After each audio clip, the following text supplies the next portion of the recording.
সেখানে কি আছে, আমরা একটা দিচ্ছি ট্রান্সপোর্টেশন কস্ট। দেখেন দ্বিতীয়টা আছে import duty and unavoidable taxes. যদি কোনো রকমের আপনার ট্যাক্স জাতীয় কোনো বিষয় থাকে, ইস্যু থাকে ওইটার সাথে জড়িত, সেইটাকেও আপনার সাথে যোগ করুন। বলা আছে আনঅ্যাভয়েডেবল, আপনি কোনোভাবে এড়াতে পারেন না, এই রকমের যত রকমের ইম্পোর্ট ডিউটি এবং ট্যাক্স আছে সেটা। হ্যান্ডলিং কস্ট, উঠানো নামানো, এই কুলি খরচ, অমুক খরচ, লোডিং আনলোডিং থাকে, সেগুলো আপনি অন্তর্ভুক্ত করবেন। সাইট প্রিপারেশন, ধরেন যদি আপনি একটা জেনারেটর বসান বা একটা কোনো রকমের বড় একটা মেশিন বসান, মেশিন বলতে গেলে আপনাদের সেই মেশিনের ফ্লোরটা তৈরি করতে হয়। যদি সেই কংক্রিটের ফ্লোরটাও তৈরি করেন, তাহলে এখানে বলা হচ্ছে যে সেই ফ্লোরটাও কিন্তু আপনার এই খরচের অন্তর্ভুক্ত হবে। সেই মেশিনের দাম তো আছে, তার সাথে ওই যে আবার মিস্ত্রি ডেকে আবার যে ফ্লোর প্রিপেয়ার করলে সিমেন্ট বালি রড যদি কিছু লাগে সেটাও কিন্তু ওই মেশিনে অন্তর্ভুক্ত হবে। এটা বলা হচ্ছে সাইট প্রিপারেশন। তারপর বলা হচ্ছে ইনস্টলেশন কস্ট, এবার এক্সপার্ট ডেকে নিয়ে আসছে, সে আপনার জিনিসটা বসায় দিয়ে গেল। তারপর বলা আছে প্রফেশনাল ফিস, যেই দিন থেকে আপনি মেশিনটা কিনবেন বলে ঠিক করছেন সেই দিন এমনও মেশিন এমনও আপনার একটা আইটেম থাকতে পারে যে ব্যাপারে আপনার প্রতিষ্ঠানের পর্যাপ্ত নলেজ নাই, সেক্ষেত্রে আপনি এক্সপার্ট হায়ার করলেন তার পরামর্শের জন্য। সেই এক্সপার্ট এই পার্টিকুলার মেশিনের সাথে জড়িত, ফলে আপনি এই খরচটাও কিন্তু এই পার্টিকুলার মেশিনের সাথে আপনি অন্তর্ভুক্ত করবেন, সেটা প্রফেশনাল ফিস। এরপর বলা হচ্ছে প্রি প্রোডাকশন টেস্টিং, এবার আপনি লাগানোর পরে আপনি ট্রায়াল প্রোডাকশনে চলে গেলেন বা ট্রায়াল টেস্টিং এ গেলেন। টেস্টিং এ যাওয়ার পরে এই টেস্ট করার পরেও এখনো পর্যন্ত আপনি শিওর না যে আপনার ফাইনালি আপনার অপারেশনে যাওয়ার জন্য প্রস্তুত কিনা। যখন আপনি নিশ্চিত না হচ্ছেন যে এটা প্রস্তুত না, ততক্ষণ পর্যন্ত ট্রায়ালে থাকতে হবে। এই ট্রায়ালে থাকার কারণে এখানে যে খরচটুকু হবে সেটুকু কিন্তু আপনার অন্তর্ভুক্ত করতে হবে, কারণ এখনো পর্যন্ত সে আপনার রেভিনিউ রাইজিং অ্যাক্টিভিটির সাথে জড়িত হতে পারে নাই। যখন রেভিনিউ রাইজিং অ্যাক্টিভিটির সাথে জড়িত হবে তখনই কেবলমাত্র আপনার ওই মেশিনটা বা ওই অ্যাসেটটা ফুললি সার্ভিস দেওয়ার জন্য রেডি। এর আগ পর্যন্ত কিন্তু আমরা রেডি বলতেছি না, আমরা বলতেছি ইন্টেন্ডেড ইউজ পর্যন্ত। তাহলে যাকে আমরা ট্রায়ালে রাখছি সে এখনো পর্যন্ত আমার ইন্টেন্ডেড ইউজের লেভেলে আসে নাই। তাহলে ওইখানে এই ট্রায়াল প্রোডাকশন করতে যে আমার কিছু পণ্য তৈরি হতে পারে বা আমার কিছু রেভিনিউ সেখান থেকে আর্নও হতে পারে, সেই রেভিনিউটুকু কিন্তু এই খরচ থেকে বিয়োগ করে আবার অ্যাডজাস্ট করে যে খরচটুকু সেখানে দিতে পারে। ধরা যাক ট্রায়াল প্রোডাকশন করে সেখানে আপনি 50,000 ট্রায়াল প্রোডাকশনের জন্য আপনার 50,000 খরচ হয়েছে, আর ওই প্রোডাকশন থেকে আপনি একটা মিনিমাম বিক্রয়যোগ্য কিছু আউটপুট পেয়েছেন, ধরা যাক সেটা 2,000। এই 48,000 কে তখন বলা হবে নেট করার পরে যে অংশটুকু থাকে, এই যে রেভিনিউটুকু পেয়েছেন এইটুকু বাদ দেওয়ার পরে যে অংশ আছে সেই অংশটা আপনি এই ট্রায়াল প্রোডাকশন বা এই যে প্রি প্রোডাকশন টেস্টিং যে খরচ আছে সেই খরচের সাথে এখানে ব্র্যাকেটের মধ্যে দেখা আছে নেট কস্ট লেখা আছে। দ্যাট ইজ আপনি ওখান থেকে যদি কোনো মিনিমাম রেভিনিউ পান সেটা অ্যাডজাস্ট করার পরে যে অংশটুকু থাকবে সেই অংশটুকু আপনি কিন্তু এখানে নেবেন।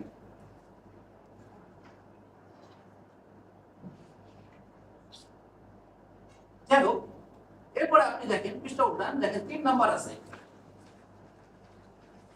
এইখানে আমরা এতক্ষণ ধরে যে কথাটা বলতেছি সেই কথাটার পরে আবারও বলা হচ্ছে এছাড়াও যদি any cost required to bring the asset to its intended use।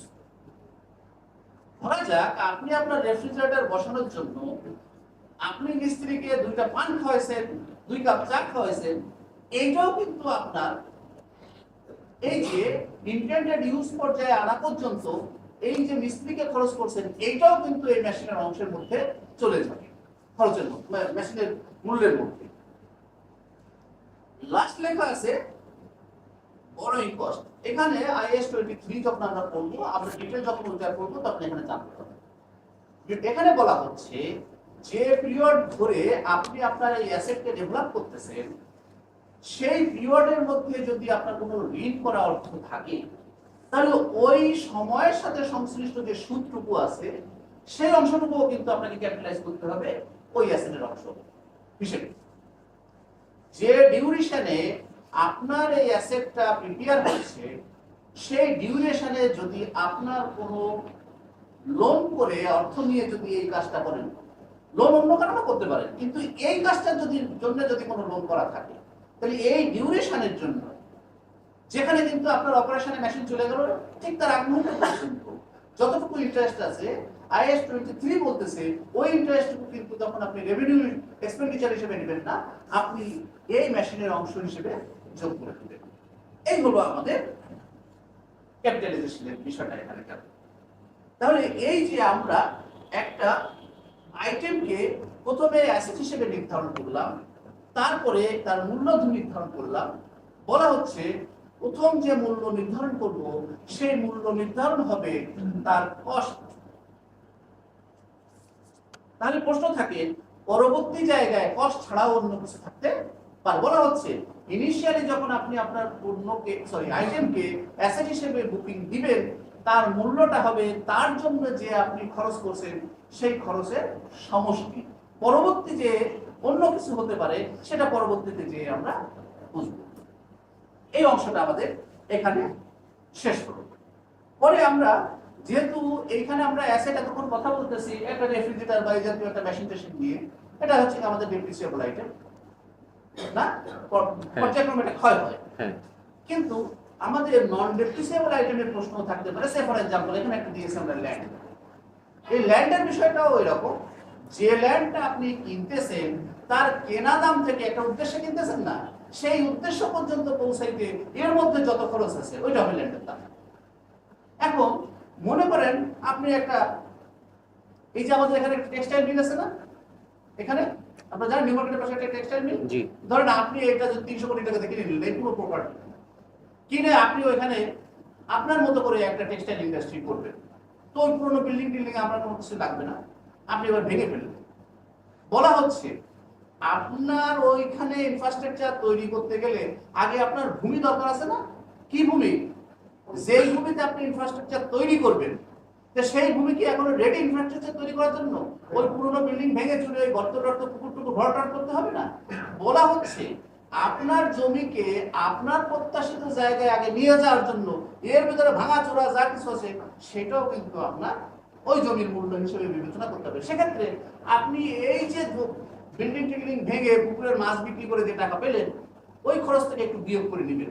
ওই যে একটু আগে আমরা এক জায়গায় লিখছিলাম নেট আছে না, জাস্ট এখানেও সেই বিষয়টা। ফলে এরকম একটা ল্যান্ড যখন কিনবেন তখন সেই ল্যান্ডের মূল্য হবে আপনি ল্যান্ডের মালিককে যে টাকা দিলেন এর সাথে আইনি যে সমস্ত খরচগুলো আছে, এবং এই ল্যান্ডটাকে তার ব্যবহার উপযোগী জায়গায় নিয়ে যেতে যত খরচ আছে সবগুলোকে একত্রিত করে আপনি এই ল্যান্ডের মূল্যটা ঠিক করলেন।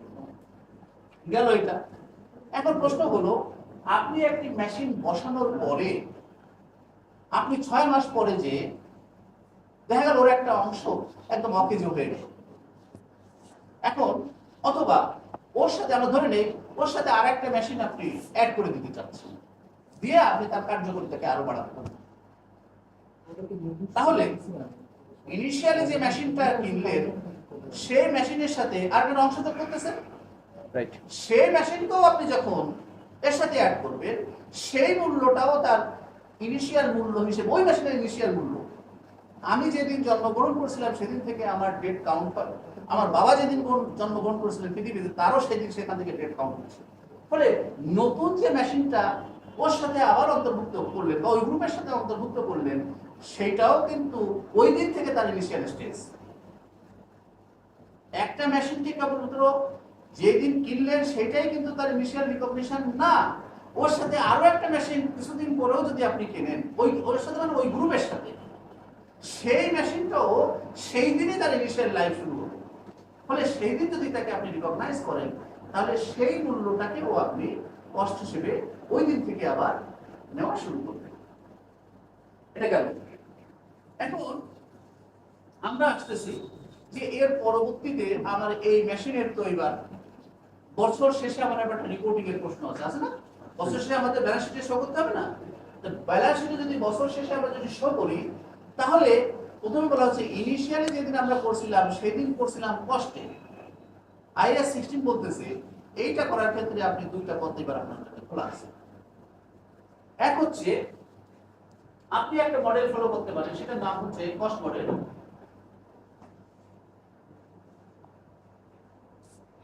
আরেকটা আছে রিভ্যালুয়েশন মডেল।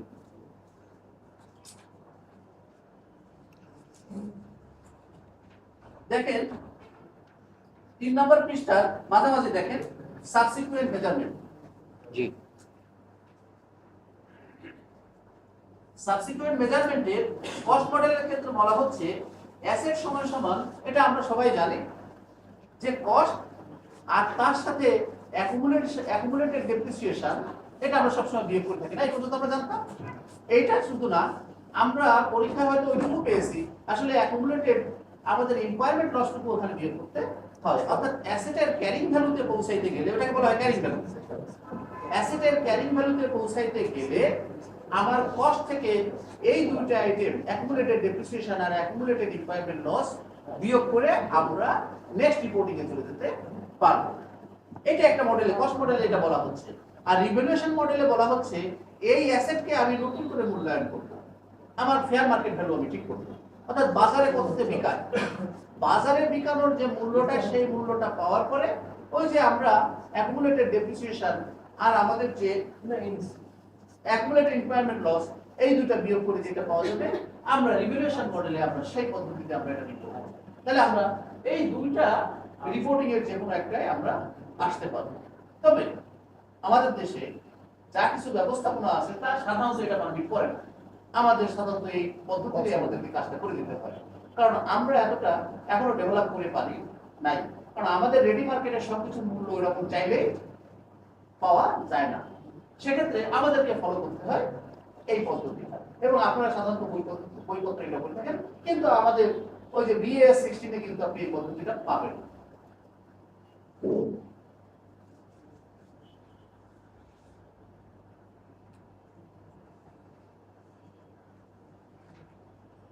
এরপরে আসলো এই যে আমরা একটু আগে বললাম, এখানে আমরা যখন অ্যাকুমুলেটেড ডেপ্রিসিয়েশনের কথা বললাম, তাহলে আমাদের নিশ্চয়ই ডেপ্রিসিয়েশনের বিষয়ে কোনো একটা তথ্য কোনো জায়গায় থাকতে হবে। কিভাবে আমরা ডেপ্রিসিয়েশন করবো, কোন পদ্ধতিতে যাবো, কতগুলো পদ্ধতি আছে, কেমন ভাবে করতে হবে। IAS 16 বলতেছে যে এখানে ডেপ্রিসিয়েশনের কথা এখানে সে তার গাইডলাইনের মধ্যে দিয়ে দিয়েছে।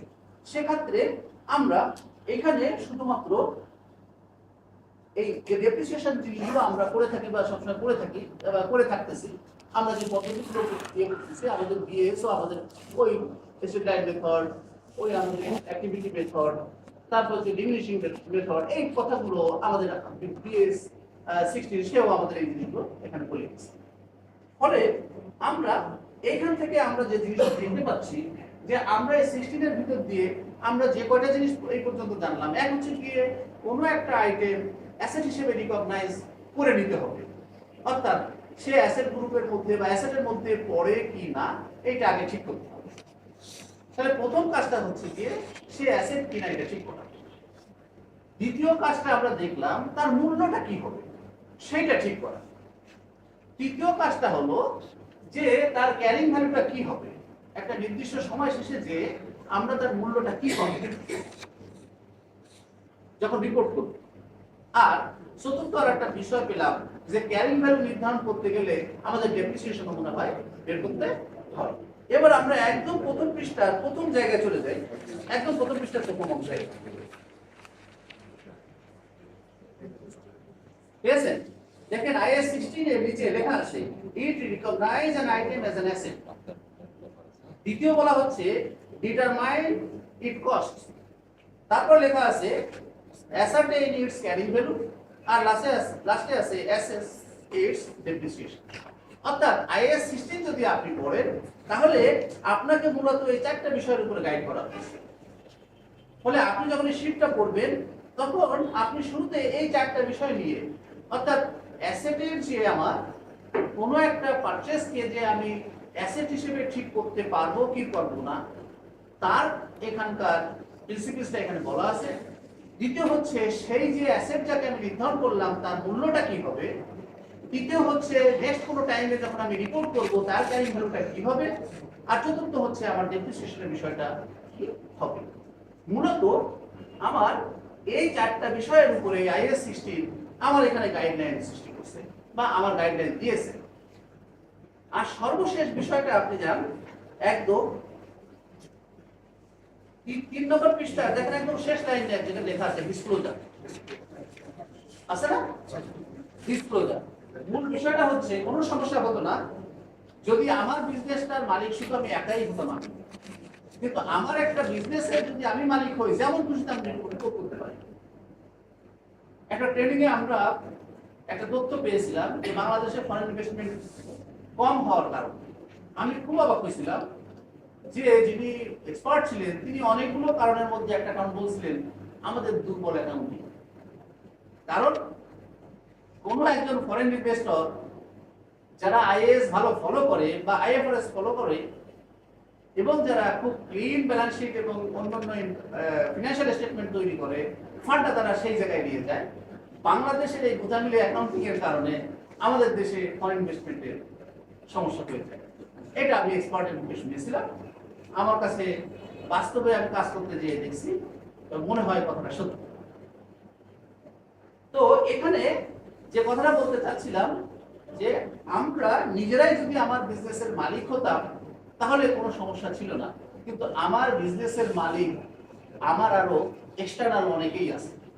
ফলে আমি যা যা করতেছি তা অন্যের কাছে পরিষ্কারভাবে যদি নিয়ে যেতে হয় বা তুলে ধরতে হয় তাহলে আমাকে বলতে হয় যে আমি যে অ্যাসেটটা রিপোর্ট করতেছি তার মূল্য কত, কোন ভিত্তিতে আমি রিপোর্টটা করতেছি, কোন মডেলকে ফলো করে ক্যারিং ভ্যালু করতেছি। ক্যারিং ভ্যালু কয়টা দুটো আছে না এখানে, এটাতে করতেছি না এটা করতেছি, ডেপ্রিসিয়েশনের মেথডটা কি, এই যে অ্যাসেটটা আছে তার সাথে আমার কোনো প্লেজ অথবা সিকিউরিটি হিসেবে দেওয়া আছে কিনা, তারপরে এর যে ক্যারিং ভ্যালু আছে সেই ক্যারিং ভ্যালুর সাথে আমার রিকভারেবল ভ্যালু যদি আমি এই পদ্ধতিতে আসি সেই রিকভারেবল ভ্যালুর কোনো পার্থক্য আছে কিনা ইত্যাদি ইত্যাদি। আমরা এখানে অনেকগুলো বিষয় এখানে তুলে ধরছি যে অ্যাসেটের ইউজফুল লাইফ, তার ডেপ্রিসিয়েশন মেথড, তারপর হচ্ছে তার সাথে সারা বছর কোনো এডিশন ডিডাকশন হয়েছে কিনা সেটা, এবং অ্যাসেট যেটাকে আমি দেখাচ্ছি তার মধ্যে থেকে কোনোটা বের করে আমি আলাদা করে আবার বিক্রির জন্য আলাদা করে রেখে দিয়েছি কিনা ইত্যাদি। এখানে অনেকগুলো কথা আমরা বলছি, এইগুলো আমাদের আবার ডিসক্লোজার হিসেবে আলাদা করে আমাদের ফিনান্সিয়াল স্টেটমেন্টের সাথে দেখাতে হবে। আর শেষে দেখেন বলা হচ্ছে আপনি ওই যে অ্যাসেটকে নির্ধারণ করার যে পদ্ধতিটা ব্যবহার করছেন সেই পদ্ধতি ব্যবহার করে যদি এমন কোন অ্যাসেট যদি পান, নিচে বলা আছে একদম শেষে দেখেন এইরকম কোন অ্যাসেট যদি আপনার সামনে আসে তাহলে আপনি এই প্রপার্টি প্লান্ট এন্ড ইকুইপমেন্টের আন্ডারে আপনি নিতে পারবেন না। সেগুলো কি কি এখানে লেখা আছে, অ্যাসেট হেল্ড ফর সেল, বিক্রির জন্য যদি আপনি কোনটা রেখে রাখেন সেটা এখানে নাই।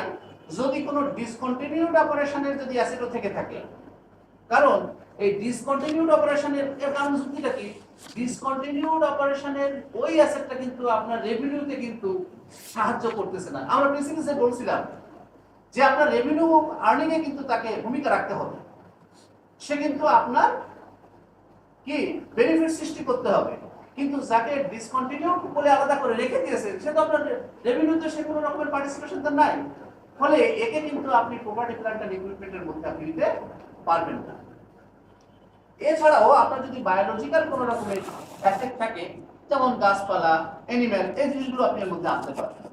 তারপরে আপনার মাটির তলে যে সমস্ত খনিজ সংক্রান্ত বিষয় রয়ে গেছে সেগুলোও কিন্তু আপনি প্রপার্টি প্লান্ট এন্ড ইকুইপমেন্টের মধ্যে আনতে পারবেন না। আর একটা হচ্ছে মূল বৈশিষ্ট্য হচ্ছে আইএএস 16 এর ক্ষেত্রে ম্যাক্সিমাম ক্ষেত্রে দেখবেন যে আইটেমগুলোর কথা বলা হচ্ছে সে আইটেমগুলোর অবশ্যই একটা ফিজিক্যাল এক্সিস্টেন্স থেকে যায়। এতক্ষণ আমরা এর মধ্যে না লিখলেও আমরা জানি এই রুমের মধ্যে আমরা যা কিছু দেখতে পাচ্ছি, এক হচ্ছে কি ইলেকট্রিসিটি ব্যবহার এখানে যা হচ্ছে, আর এই সাধারণ অল্প দামের যে বাল্বগুলো ছাড়া এই রুমের মধ্যে যত কিছু আছে সব কিন্তু আমাদের এই ক্যাপিটাল ন্যাচারের আইটেম, যার উপরে বসছি, যে ভবনের যে তালায় বসছি, এই যে ইলেকট্রিক ফ্যান, চেয়ার, টেবিল, সমস্ত কিছু যার একটা ফিজিক্যাল এক্সিস্টেন্স আছে এই সমস্ত কিন্তু আমার এই আইএস 16 এর মধ্যে আসে। আমি চেষ্টা করছি এইটা যে সংক্ষিপ্তভাবে আমি মূলত এইভাবে মেসেজটা একটু চেষ্টা করছি যে আপনাদের কাছে পৌঁছায়। আমার যতটুকু সম্ভব আমি চেষ্টা করছি, আমার সীমাবদ্ধতা থাকতেই পারে, কারণ এখানে যত পার্টিসিপেন্ট আছে তাদের ক্যাটাগরি ভিন্ন ভিন্ন রকমের, আমি শুরুতে বলে দিয়েছি। ফলে আমাকে চেষ্টা করতে হয়েছে যে সকলের লেভেলে যাওয়ার জন্য। আমার চেষ্টা ছিল, আমি কতটুকু পারসেন্ট যাই না, তারপর সবাইকে ধন্যবাদ জানাচ্ছি যে ধৈর্য ধরে আপনারা আমার কথাটা শুনছেন। আসতেছি। সেক্ষেত্রে তারপরও আপনারা যতটুকু শুনলেন, আমার ইচ্ছা ছিল যে আমি যখন এটা শুরু করি তখন আমরা এই হল থেকে বেরোয় যেন মাথায় করে মেসেজটা নিয়ে যেতে পারি। কিন্তু আমি সকাল থেকে আমি কনফিউজ ছিলাম যে এই যে নানান গ্রুপের মধ্যে আছে, সকলের কাছে আমার একটা মেসেজ যেতে পারবে কিনা আমি নিজেই সন্দেহ ছিলাম। প্লিজ বলেন। স্যার বললেন যে অ্যাসেট হতে গেলে তার অবশ্যই ফিজিক্যাল এক্সিস্টেন্স লাগবে, বাট আমি ইআরপির একটা সফটওয়্যার কিনলাম 2 কোটি। এবার আমি বলতেছি ম্যাক্সিমাম একটা শব্দ বলে গেছি, কারণ আমার লার্নারকে আপাতত ধরার জন্য। কারণ আপনি practitioner, they are not practitioner, তাদেরকে আমার পরীক্ষার খাতা পর্যন্ত নিতে চাই, বাকিটা তারা বুঝে ফেলবে। ম্যাক্সিমাম ফিজিক্যাল এক্সিস্টেন্স থাকে।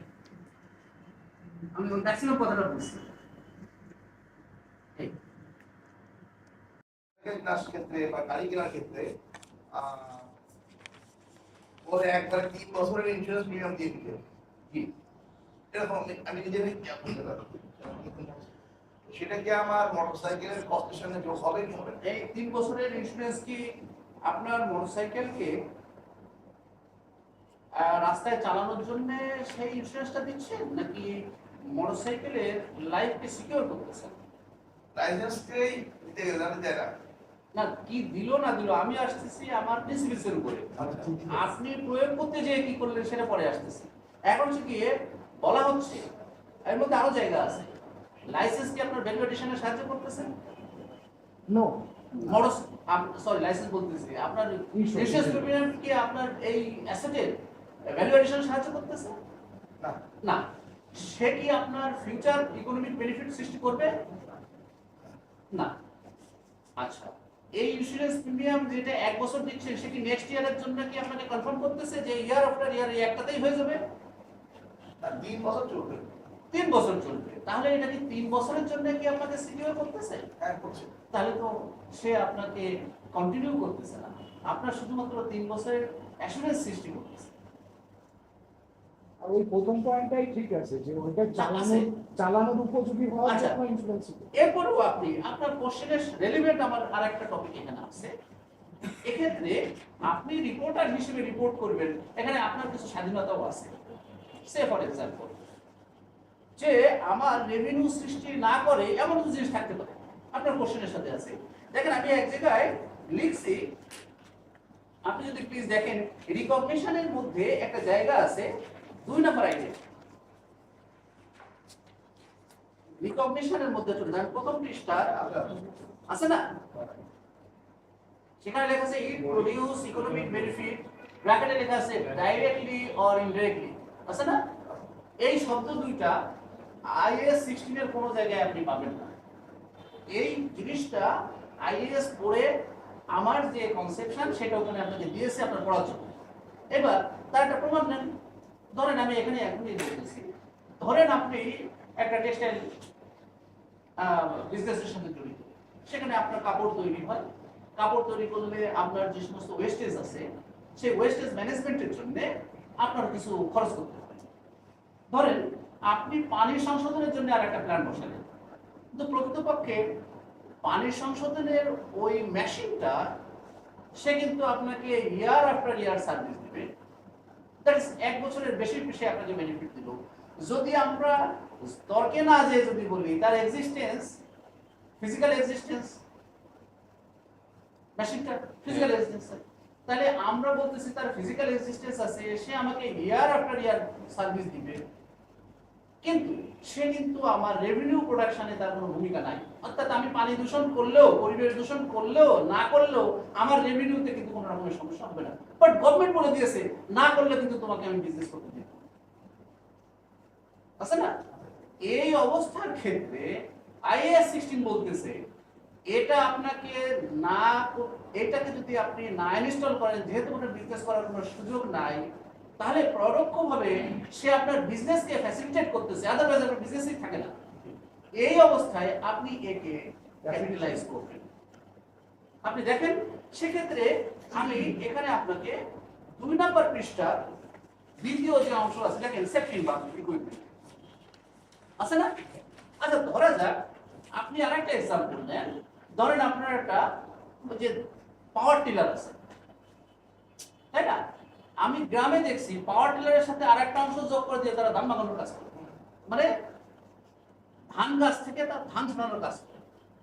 তাহলে আপনি যখন এই পাওয়ার টিলারের সঙ্গে অতিরিক্ত আরেকটা অংশ এডিশন করে দিয়ে আপনি আরেকটা সার্ভিস দিচ্ছেন, এই অংশ অতিরিক্ত এডিশনটাও যদি আপনার ইয়ার আফটার ইয়ার সার্ভিস করে এবং ওটা তো আপনার রেভিনিউ প্রডিউস করতেছে, এটা চোখে দেখা যাচ্ছে, আপনি ওইটাকেও আপনি ক্যাপিটালাইজ করবেন। এইটা দেখেন প্রথম অংশের মধ্যে আছে। এই আমরা আরো আরো এইরকম আরো ডিপে যেতে পারতাম, কিন্তু আমি সরি, আমার বাকি যারা আছে তাদের হয়তো ঘুম এসে যাবে। আর এখন হয়তো অনেকে 2-1 জন আসতেছে, আমি দেখতে পাচ্ছি, কিন্তু করার কিছু নাই। আর কোনো কোশ্চেন প্লিজ? ক্যাপিটাল করা যাবে, এক্সপেন্ডিচার করা যাবে। ক্যাপিটাল ওই যে বললাম স্যার, আপনাকে যদি বাধ্য করে, বাধ্য করছে ইন্স্যুরেন্স না থাকলে গাড়ি চালাতে দেবে না। এখন প্রথম যে অংশটা আপনি, এখন প্রশ্ন হচ্ছে গিয়ে ইন্স্যুরেন্স 2 রকমের। এক হচ্ছে গিয়ে রাস্তায় আপনাকে চালাইতে গেলে বছরের পর বছর দিয়েই আপনাকে যেতে হবে, যেটা রোড ট্যাক্স। এটা তো রোড ট্যাক্স, আপনি সার্ভিস দিচ্ছেন তার জন্য পে করতেছে এবং প্রত্যেক ইয়ারের জন্যই আলাদা। ওখানে এমন না যে আপনি একসাথে 2 লাখ টাকা আপনার দিয়ে রাখছেন, তা কিন্তু না যে সেইটাকে আপনি প্রিপেইড এক্সপেন্সেস হিসেবে আবার ইয়ে করবেন, তাও তো আবার সেটা প্রিপেইড এক্সপেন্সেস। ওইটা তো আপনার মূল কথা বলা হচ্ছে যে আপনার কি ভ্যালুয়েশন করতেছে অ্যাসেটের, আপনার যে খরচটা করলেন তাকে অ্যাসেটের মূল্য বৃদ্ধিতে কোনো রকমের বা অ্যাসেটের গুণাগুণ বৃদ্ধিতে কোনো সাহায্য করছে? এখন কথা হচ্ছে যে ওনার প্রশ্নের অ্যানসারটা কি হবে? কোনটা? উনি ক্যাপিটালাইজ করবে কি করবে না? কোনটা? গাড়িটা যখন চলবে, ইন্স্যুরেন্সের ক্যাপিটালাইজ করবে কি করবে না? গাড়িটা ওই যখন অংশের ক্ষেত্রে বলা হচ্ছে, IAS 16 বলা হচ্ছে উনি নিজেই বিবেচনা করবেন যে ওই রিপোর্টিং এর ক্ষেত্রে উনি ওই অংশটাকে কিভাবে বিবেচনা করতেছেন। ওনার রিপোর্টিং এর ওনাকে একটা স্বাধীনতা করে তাহলে ওইটা দিয়ে আলাদা করে কস্ট সেগ্রিগেশন করে যে ইন্স্যুরেন্স দিচ্ছে সেটাকে আপনি যেটা বলছেন স্যার ওটা ইউএসএ তে চলে, আপনি যেটা বলছেন স্যার ওটা ইউএসএ তে চলে, যেখানে একসাথে আমরা ইন্স্যুরেন্স দিয়ে থাকি এবং বলি প্রিপেইড এক্সপেন্সেস। না এটা উনি তো কিন্তু আমার প্রশ্ন হচ্ছে আসছে আমি কি ক্যাপিটালাইজ করব কি করব না? প্রশ্ন হচ্ছে কি ক্যাপিটালাইজ করা এক জিনিস আর ডেফার্ড করা এক জিনিস। না তাহলে 3 ইয়ার্স এর মধ্যে কোনো ডিপ্রিসিয়েশন কোনো ওই অংশটুকু ওইটা তো আসতেছে না, উনি যে কথাটা বললেন সেটা কিন্তু ক্যাপিটালাইজ হওয়ার সুযোগ আসতেছে না, ওটাকে ডেফার্ড করতে পারে। আসছে এই কারণে আসছে যে ও মানে you will not get the বেন মানে আপনার ফ্যাসিলিটি হ্যাঁ। এন্টার ইনটু দ্য আপনার রোড হ্যাঁ। ওটা চালাতে পারছে না। যদি হয়ে থাকে যে বলা হচ্ছে তাহলে এই যে তারা আমরা legal binding তাহলে এখানে কথা এখানে আবার বলা হচ্ছে প্রথম পৃষ্ঠার প্রথম অংশেই বলা হচ্ছে, সরি 3 নম্বর পৃষ্ঠা, আপনি 3 নম্বর পৃষ্ঠা দেখেন শেষে একটা বাক্য লেখা আছে, সরি শেষে বলতেছি, ওই যে আমি আপনাকে যে ইনিশিয়াল মেজারমেন্টের কতগুলো আইটেম দিয়ে দেখেন শেষে একটা বাক্য দেওয়া আছে 3 নম্বর পৃষ্ঠার উপরের দিকে 4 নম্বর কন্ডিশনের ঠিক নিচে একটা বাক্য দেওয়া আছে, the capitalization of cost will end when the asset become available for its intended use. আপনি যদি বলেন যে আমারে ঢুকতে দেয় না রাস্তায়, তাহলে আপনি এখনো পর্যন্ত রাস্তায় গাড়িকে অ্যাভেলেবল করতে পারতেছেন না, সো আপনি বাউন্ড ওটাকে ওর ভিতরে অ্যাকোমোডেট করার জন্য। তারপরে কস্টটা তো 3 ইয়ার্স এর জন্য। হ্যাঁ, কিন্তু আমি বলতেছি সেপারেটলি 3 ইয়ার্স এর জন্য ডিপ্রিসিয়েট হবে নাকি মূল ভ্যালুর সাথে আপনি তো তখনকার প্রশ্ন হচ্ছে, কিন্তু আপনি যখনই বলতেছেন যে আমি 3 বছর কিনা সেটা বড় কথা না, ওটা না দিলে আমাকে দিতে দেয়, এটা কন্ডিশনটা আপনি সেটা বলছেন। কিন্তু অনলি 3 ইয়ার্স এর জন্য ওইটা দিতে হবে। তো যদি হয় তাহলে এবার দ্বিতীয় কথা হচ্ছে, এবার প্রশ্নটা আরেক জায়গায় আসতেছে। আমি আরেকটা কথা বলতেছিলাম, একটা হাদিস আছে, একজন দোয়া করতেছে, হে আল্লাহ তুমি আমাকে একটা সুসন্তান দান করো, নবী শুনে বলতেছে তুমি তার আগে বিয়ে করো, that is you must have revenue then charge.